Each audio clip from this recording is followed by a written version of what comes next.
Bien, muy buenas noches. Esta es una reunión más de diálogos al café del grupo Marcos Escudero y esta noche tenemos a bien tratar el tema de bonos verdes y captura de carbono y tendremos como las presentaciones de Gisela Shaw Ulloa, que es exsecretaria de Cambio Climático, de Sergio Arispe, que es especialista en políticas ambientales, y de Cecilia Requena, que es senadora de la República. Bueno, el Estado plurinacional. Esta noche trataremos de ver de qué se tratan los bonos verdes o certificados de carbono, qué significa la captura de carbono, cómo se negocian, quién los financia, cómo se hace la supervisión, cuál es su marco jurídico, qué se requiere para que Bolivia esté preparada para movilizar estos recursos. Y tendremos tres presentaciones, cada una de más o menos 15 a 20 minutos. Primero hablará Gisela, luego Sergio Arispe y terminará Cecilia Requena. Concluidas las tres presentaciones, daremos lugar a las preguntas que puedan surgir de los que estén en el Zoom o también que puedan estar llegando a través de Facebook. Acumularemos las preguntas y luego las presentaremos para que responda cada uno o alguno de los presentantes. Le voy a pedir entonces a Gisela que haga su presentación y que tome el tiempo que esté entre los 15 y 20 minutos. Por favor, Gisela.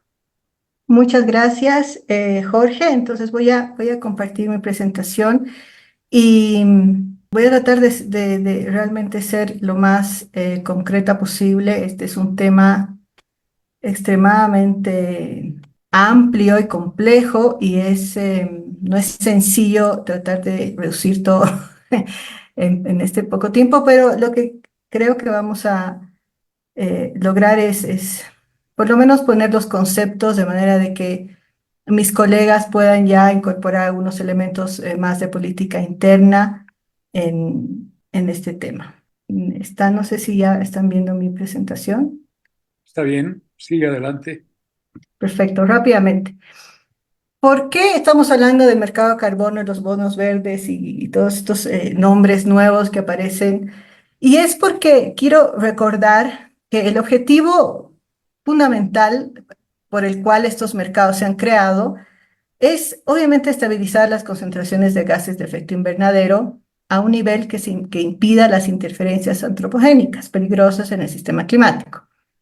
Todos nosotros estamos viendo los eventos extremos en todas partes del mundo. Este año han sido particularmente notables los problemas de extensas lluvias, riadas que han ocurrido en diferentes partes del mundo, costando vidas y sobre todo gastos económicos importantísimos para ciudades y países. Este nivel de incertidumbre en cuanto al clima va a continuar y se va a exasperar y va a ser todavía mucho más complejo y va a ser una barrera adicional al desarrollo, en especial en los países en desarrollo que ya tenemos problemas complejos. Además de esto, deberemos agregar esta incertidumbre donde varios sistemas, tanto agrícolas y otros, van a ir sufriendo impactos importantes. Y para ello, simplemente repasar, ¿no? Que tenemos un periodo de tiempo muy corto para lograr estabilizar las emisiones de gases de efecto invernadero en el planeta. ¿Cuáles son las fechas importantísimas que se han dado los países? La primera, el 2025, o sea, el próximo año, deberíamos haber alcanzado el punto máximo de emisiones para limitar el calentamiento global a 1,5 grados. O sea, digamos, las proyecciones de emisiones deberían haber llegado a un pico y comenzar a bajar a partir del próximo año. Claramente no estamos ni cerca de comenzar a bajar, lo cual nos está realmente alejando dramáticamente de lograr que la temperatura no suba más que 1,5. Personalmente yo creo que ya perdimos ese benchmark y ya nos estamos moviendo a 2 grados. Para el 2030 las emisiones globales deberían reducirse a la mitad, o sea, de lo que Imagínense el consumo de combustible fósil, ¿no? Hoy, para el 2050 debemos reducir la mitad de ese combustible fósil. Es realmente un cambio dramático en los sistemas industriales globales. Y realmente no veo cómo en tan pocos años que nos quedan vamos a lograr semejante transformación global. Hemos avanzado, es cierto, pero realmente no lo suficiente. Y para el 2050, cero emisiones netas, ya para reducir, digamos, la desaparición de la humanidad, o sea, ya elementos absolutamente catastróficos. Entonces, quisiera que tengamos muy claro desde dónde estamos enfocando la importancia de estos instrumentos que han sido creados para para sacar de la atmósfera el CO2 usando las diferentes herramientas de las cuales la sociedad tiene a mano en esta oportunidad.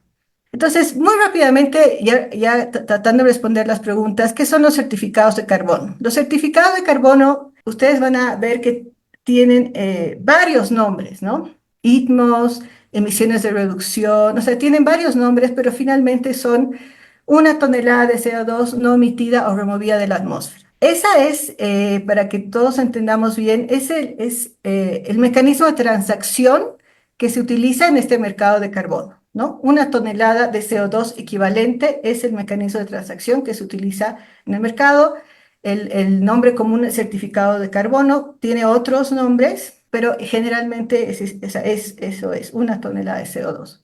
Y entonces, estos certificados de carbono son herramientas para financiar la reducción, son herramientas que se utilizan para verificar la reducción de emisiones, ahí hay un error, y básicamente son sujetas de revisiones, verificaciones, estándares internacionales y todo eso.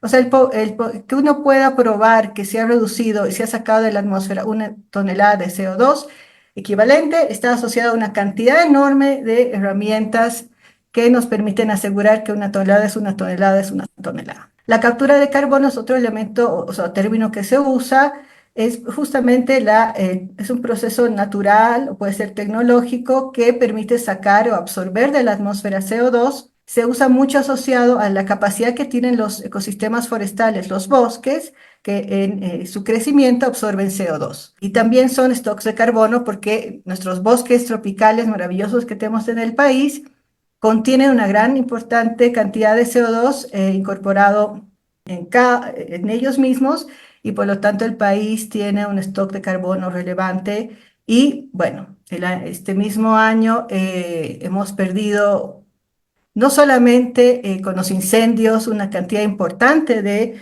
ecosistemas, biodiversidad y también de bosques, pero también hemos emitido una gran importante cantidad de dióxido de carbono a partir ¿no? de la quema de nuestros bosques.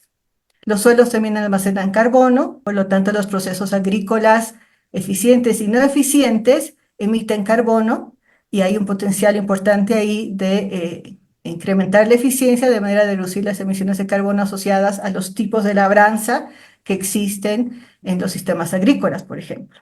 Y existen otras tecnologías de captura de carbono que también, bueno, pueden ser elementos que se pueden utilizar. Yendo a los mecanismos que la Convención ha creado para reducir emisiones y sacar estas emisiones de la atmósfera, uno de los más relevantes, yo creería, para el país es el mecanismo RED. Justamente está creado, ¿por qué? Porque el 30% de las emisiones globales proviene de la deforestación, casi históricamente, ese número ha ido variando, y por lo tanto, a pesar de que reduzcamos todas las emisiones asociadas al consumo de petróleo, si no incorporamos la conservación de bosques, no podríamos de ninguna manera lograr estabilizar las emisiones. Entonces, los bosques son a nivel global fundamentales para lograr la meta, ¿no? Entonces, es de tal forma que se ha creado un esquema, un mecanismo dentro de la Convención de Cambio Climático que permite realmente transferir recursos para mantener los bosques en pie. Entonces se estableció este mecanismo muy conocido, REDD+, ¿no? Se llama, básicamente para proteger estos bosques, significa la reducción de emisiones por deforestación y degradación de los bosques en los países en desarrollo, de los países tropicales. El más representa otros elementos adicionales que son actividades forestales, como por ejemplo gestión de los bosques, gestión sostenible de los bosques, conservación, mejoras de las reservas de carbono, forestación y reforestación, etcétera. Entonces, lo que a través de este mecanismo REDD, los países ya han recibido grandes cantidades de recursos asociadas a la reducción de emisiones a nivel nacional. ¿Qué es lo que está pasando? Este mecanismo lo que te exige es que tú tengas una estrategia de reducción de deforestación a nivel nacional alineada con tu estrategia de desarrollo, ¿no? No pueden ir en contra, ¿no? Después te exige tener un sistema de monitoreo, reporte y verificación absolutamente robusto que permita demostrar cuál es la cantidad de bosques que tú tienes, cuál es el contenido de carbono de esos bosques y qué es lo que pasa año tras año con esos bosques. De manera de que cuando se realicen pagos asociados a lo que se hace internamente en los países, haya una cierta claridad de que una tonelada es una tonelada y por lo tanto tiene un valor. Entonces, se ha tardado casi 10 años en preparar a los países de la región, que es el área que yo más conozco, donde he trabajado más, para establecer esas estrategias de reducción de deforestación, tener un sistema de monitoreo, reporte y verificación con imágenes satelitales al detalle, desarrollar capacidades en el sector público y privado para entender cómo se mide esto, cómo se hace, y cuáles son las estrategias de reducción de deforestación en los países que debieran tener un resultado final, ¿no? Y el resultado final es que cuando tú midas de un año a otro año la cantidad de emisiones en el sector forestal, tú puedas decir, he reducido 20%, que está asociado a la reducción de, por decirles, 3% mi tasa de deforestación. ¿Y qué es lo que ha pasado? Tanto Brasil, Ecuador, Paraguay y otros países han podido demostrar eso, han presentado la información en sus reportes bianuales, un anexo específico donde se presenta estos datos y entonces han presentado esto al GCF, que es el Fondo Verde del Clima, que te paga $5 por tonelada de CO2. Y entonces han decidido, ¿no?, transferir esos recursos, mostrar que ha habido esa reducción y recibir esa cantidad de recursos para seguir implementando sus estrategias de reducción de emisiones y continuar, por supuesto, en la misma línea de desconectar su tasa de deforestación con su tasa de crecimiento del país, ¿no? Desacoplarla, básicamente. Entonces, de esto hay ejemplos súper interesantes. Ecuador ha mantenido no ha querido meterse en proyectos, sino simplemente que sea el gobierno a nivel nacional que establezca políticas, acciones, cree fondos, que dé recursos a comunidades y otras instancias para poder implementar su estrategia de reducción de emisiones. Se ha enfocado mucho en desarrollar una Amazonía verde, que le llaman ellos, y enfocarse en fortalecer las cadenas de valor de productos no maderables y desconectados de la deforestación. Y uno de los éxitos en Ecuador es la certificación de su producción de café libre de deforestación, encontrando mercados muy interesantes de precios altos, de precios boutique, digamos, en Europa. Y esa ha sido un poco la estrategia de Ecuador, un poco diferente a la de Colombia, un poco diferente a la de Chile.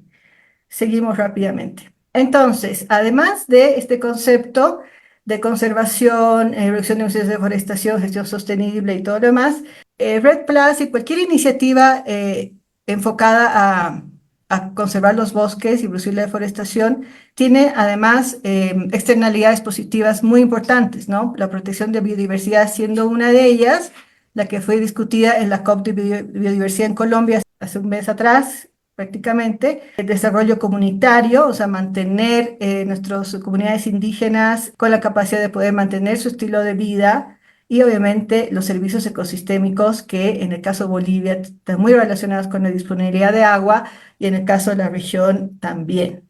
Muy bien, entonces solamente para aclarar esos tres temas, rápidamente entramos a lo que son los tipos de mercados de carbono.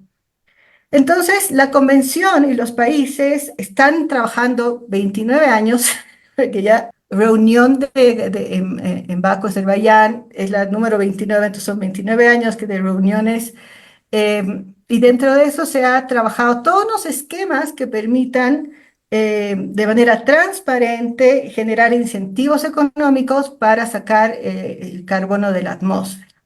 Entonces, tenemos el mercado regulado, voy a comenzar por ese, que es un mercado que ha sido desarrollado por la Convención de una manera muy lenta, con reglas muy claras, establecidas de manera que nos permitan, primero, cumplir el Acuerdo de París de reducir emisiones y cumplir con los NDCs, ¿no? Con los compromisos voluntarios de cada uno de los países que nacen a partir del Acuerdo de París, trabajar, digamos, en herramientas que nos permitan justamente cumplir eso, ¿no? Entonces, el artículo 6.2 que fue negociado ahora en Bakú se enfocaba en cuál va a ser la cooperación bilateral. Se acordó también $300 millones anuales de financiamiento que debe ser transferido a los países en desarrollo, una cifra muy baja, sin embargo, es mayor que cero. 6.4, ese artículo trabajó en otros mecanismos que permitan asegurar la transacción y la transferencia de los proyectos MDL que se llevaban antes, asociados al protocolo de Kioto, a una nueva versión de proyectos dentro de este esquema que ya va a estar conectado con los compromisos nacionales. Es bastante complejo el cómo se ha diseñado esto, pero que ahora ya las reglas del mercado regulado están bastante más claras, listo todo para comenzar una implementación, ojalá bastante rápida de todo esto. Las ventajas de un mercado regulado es que debido a las regulaciones de la convención, digamos, las subsecuentes revisiones de la información que los países presentan, etcétera, etcétera, hace de que los precios de los certificados en el mercado regulado sean más altos y mucho más estables, ¿no? Y con mucha más integridad en términos de realmente es una tonelada y que hay una reducción real, ¿no?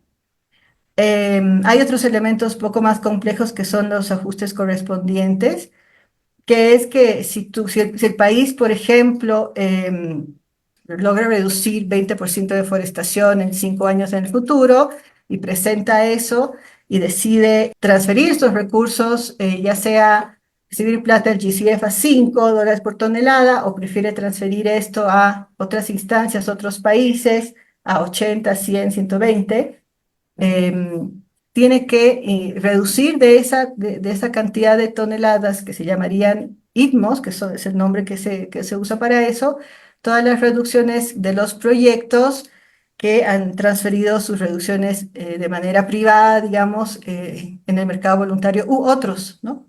Mercados. Entonces, eso hace que todo el esquema sea un poco más complicado, ¿no? El mercado voluntario. El mercado voluntario se crea porque en el mercado regulado había unos espacios libres donde la Convención no toma en cuenta durante muchísimos años, antes del mecanismo RED, no toma en cuenta los proyectos asociados a bosques, a reducción de emisiones de deforestación. También incorporó elementos de evitación de emisiones. Y entonces generó un espacio donde este tipo de proyectos podían encontrar un financiador, podían encontrar financiamiento para ser implementados.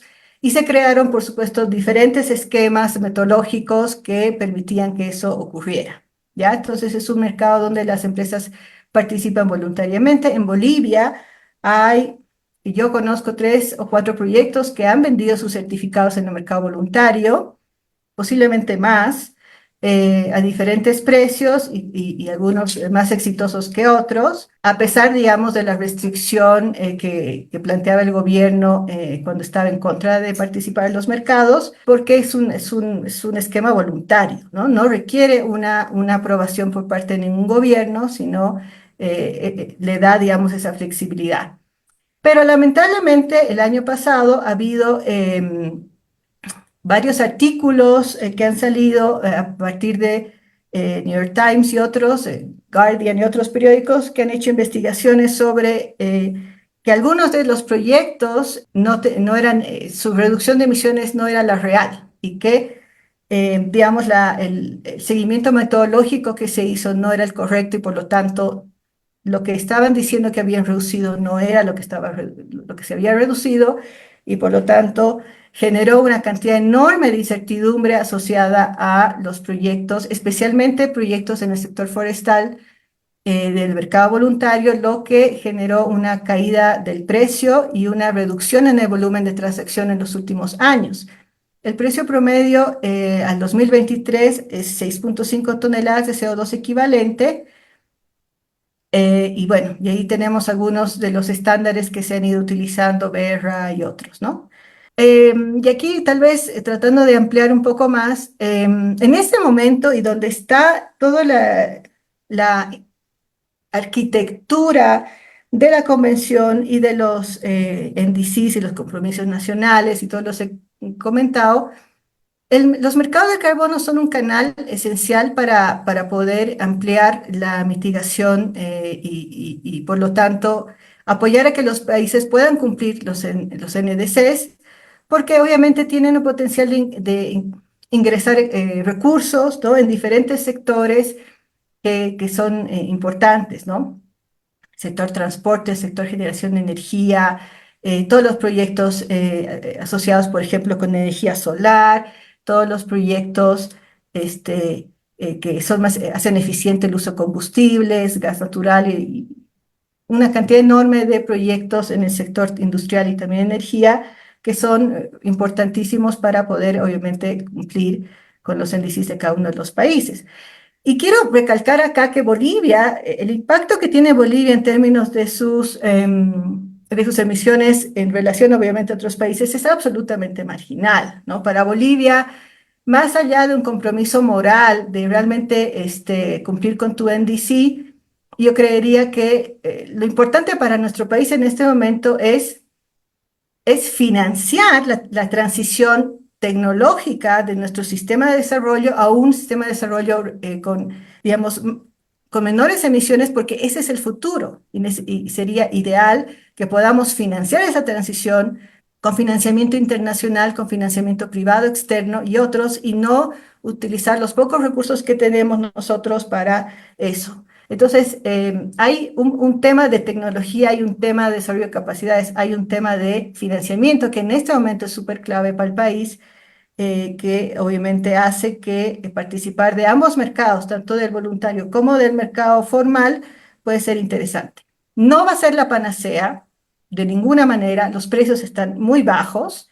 En este momento el precio de carbono debería estar en 80, $90 por tonelada para cumplir lo que tenemos que cumplir en términos de reducción de emisiones, para dar la señal correcta al mercado. No estamos ahí ni cerca. Entonces, yo creería que hay muy buenas posibilidades que los próximos años esto vaya a cambiar, puede ser, pero Bolivia no está ni lista para participar en este mercado de carbono y entonces creo que en este momento estamos entrando al mercado carbono que está de capa caída, digamos. El mercado formal tiene una enorme cantidad de requisitos formales que para Bolivia va a ser muy difícil cumplirlos de la noche a la mañana, ¿no?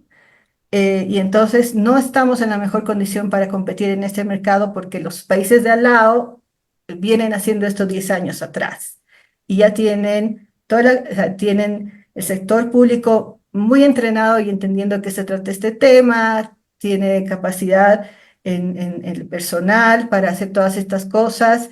Entonces nosotros estamos bastante, digamos, un poquito tarde, estamos llegando tarde a la fiesta, casi cuando ya se está por acabar. Yo creería que para el país rápidamente necesitamos desarrollar el marco legal. Ha salido un decreto supremo 5264 tratando de generar una pre-normativa para los proyectos de carbono que me parece muy acertada. Sin embargo, hay problemas en ese decreto supremo, ya que no hay una instancia responsable, hay tres instancias responsables. Deberíamos trabajar en proyectos piloto voluntarios. En el decreto supremo se incorpora el elemento de evitación de emisiones como posibles proyectos. Ese evitación de emisiones no ha sido incorporado en los mercados formales de la convención, por lo tanto, ese tipo de proyectos solo podría funcionar en un mercado voluntario que en este momento les decía está de capa caída. Necesitamos trabajar nuestra institucionalidad con mucha más fuerza y un sistema de monitoreo, reporte y verificación con mucho más robusto, si no, no vamos a poder trabajar en entrar en este tema, ¿no? Y nada más, solamente quiero terminar diciendo de que existen oportunidades importantes. Y creo que sí vale la pena entrar a jugar y tratar de prepararnos para entrar a jugar, pero entender también de que estamos entrando en condiciones no muy favorables. Nuestro sector privado ya ha sufrido varios engaños, y no estoy hablando de comunidades indígenas, no estoy hablando de empresas grandes con capacidades técnicas, y ya han sufrido algunos engaños en términos de gente que ha venido a vender cosas y no ha funcionado. Entonces estamos, yo diría, no en las mejores condiciones para aprovechar el mercado. Solamente quisiera decir de que debemos entender la complejidad de esto y tratar de trabajar en desarrollar esas capacidades lo más que se pueda, y ojalá aprender rápidamente los errores de nuestros vecinos digamos, y aprovechar los éxitos en los mecanismos que han ellos utilizado para participar en este mercado. Cada país ha elegido un esquema particular que le ha satisfecho sus condiciones específicas, y yo creo que podemos aprender de los diferentes modelos. Yo solamente recomendaría Ecuador como uno importante, y tal vez aprender un poco de los esquemas de Colombia y Chile en términos de las leyes de impuestos al carbono. Gracias.